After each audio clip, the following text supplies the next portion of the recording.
波罗蜜多心经全文。观自在菩萨行深般若波罗蜜多时，照见五蕴皆空，度一切苦厄。舍利子，色不异空，空不异色，色即是空，空即是色，受想行识亦复如是。是诸法空相，不生不灭，不垢不净，不增不减。是故空中无色，无受想行识，无眼耳鼻舌身意，无色声香味触法，无眼界，乃至无意识界。无无明，亦无无明尽，乃至无老死，亦无老死尽。无苦集灭道，无智亦无得。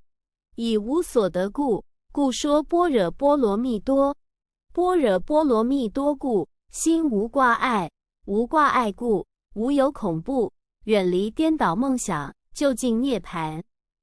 三世诸佛依般若波罗蜜多故，得阿耨多罗三藐三菩提。故知般若波罗蜜多是大神咒，是大明咒，是无上咒，是无等等咒，能除一切苦，真实不虚。故说般若波罗蜜多咒，即说咒曰：揭谛揭谛，波罗揭谛，波罗僧揭谛，菩提萨婆诃。关于般若波罗蜜多心经，简称心经，内容表达大乘佛教中空性和般若波罗蜜多观点的经典。重要性与金刚经并为通行最广的般若经，地位重要。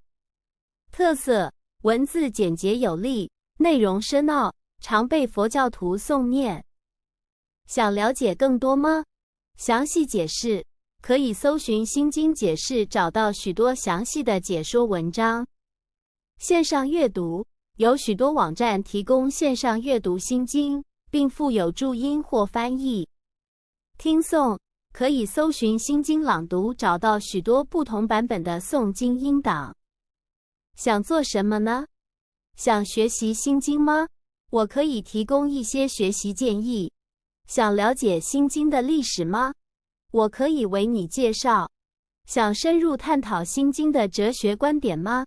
我可以为你提供相关资料。请告诉我，你对心经有什么兴趣呢？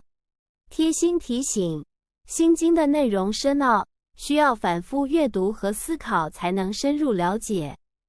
学习心经可以帮助我们更深入了解佛教的智慧。诵念心经可以让我们心灵平静，远离烦恼。希望这些资讯对您有帮助。